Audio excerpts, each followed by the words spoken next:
boys, boys, boys and girls.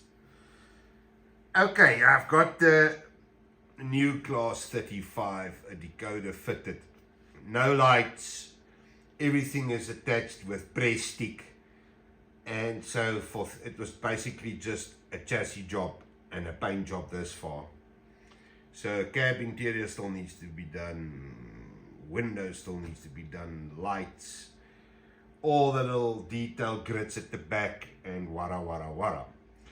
But I'm also using the new blue on it, which I think will fade out brilliantly. And I used Tamiya paint on this one. Really good. You can't really fault that. Look, I had to mix the blue, but still, it's very nice.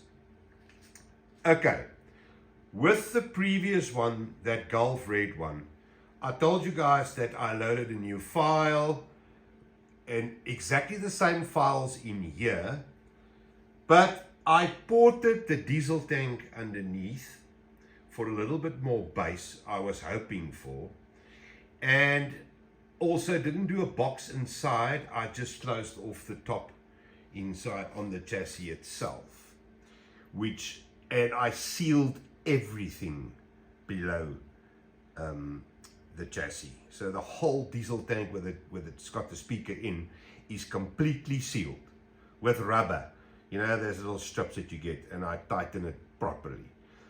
So no sound can escape. And this is actually what happened. Very thrilled with it. Look, I haven't got smoke in yet.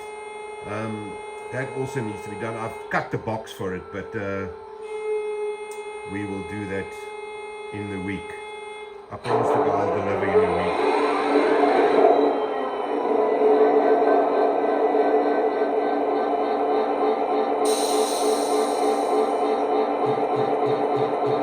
Hear the bass. Right. And also hear the air horn. The louder stuff is louder, and the not so loud stuff is deeper.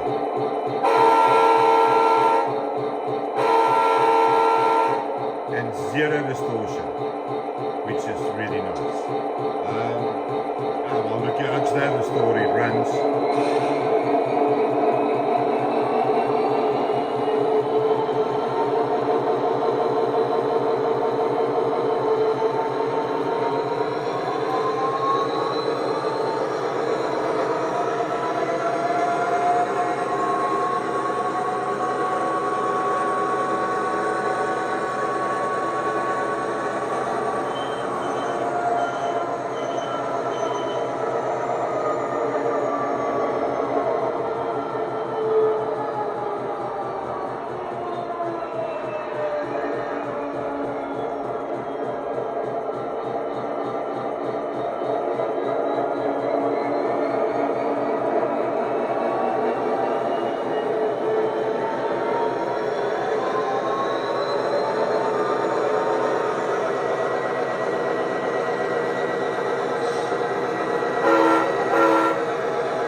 And there we have it.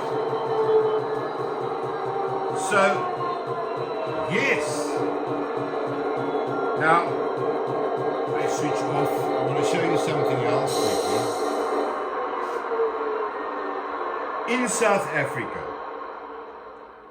most of our locomotive classes were built by two manufacturers, GM and GE. Now, the GMs were all two-stroke jobbies, with this 35 being a two-stroke V8. And the 35 GE was actually quite a bit shorter than this one, which is weird, because let me show you something. I'm going to take you out here. Let me just get you out of here. I want to show you something quickly. The front one is the 36 GM. You see, it's all square. The rear one is the 36 GE. Now, as you can see from here, the GE was in the 36 classes quite a bit longer than the 36 GM. However, on the 35s, the one I just showed the video, that's a GM. Its GE counterpart I've never built. So we just got the drawings and everything sorted out, and we printed the first body, and dun, da-da, da-da, da-da, da-da, here it is. Look, it's as naked as, yeah, it's naked. Because you know how it works now. We will now print all the doors and everything separate and attach it. This one also will have the hood on top. I'm going to make it an option. You can either choose it. We're going to print the hoods in any case. So you can either put the hood on or leave the hood off, with the hood obviously now coming on here. All right. Now, as a sort of a sneak peek into what things will look like, you see that front, check how pretty that is, eh? Absolutely beautiful. This logo, look at the nose as well. The rear I haven't got yet. That's on the printer as we speak. So there's going to be a lot of development work here still, because I still need to develop the interior, well design it and draw it up. I still need to do the pivots, because I've got no idea where the wheels sit on this thing. I'll have to go back to the drawings so I can do the pivots. And then the other big problem is the speaker, because this has got a very, very small diesel tank. It's a very short loco, this. So now you sit with a problem that the big Visathon FRS 8, which is an 80mm speaker, will not go into that tank. There is no ways. So I'm going to see if I can get an FRS 5, which is only a 5 watt. I'm not sure how that's going to work. But they also have an FRS 7, which is a 15 watt, which is the one that I also really like, because the decoder works well with it. And that body inside is exactly 74mm wide on the inside. So it will fit there.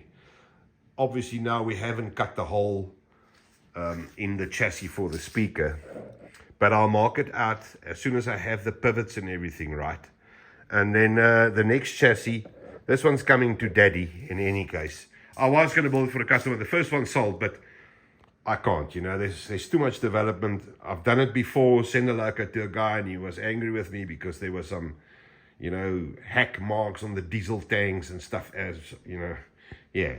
So I'll rather be safe and just mark everything out, and then when we print the next chassis, we will do it right.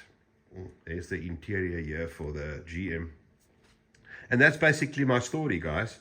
So I'm building my arse off to get new stuff out. The printers, the guy that I've actually sent wagons out to build, has just built this one. He brought it today because I can't get to these things. This is the second grain wagon that he's built, and like the first one, it's absolutely brutal.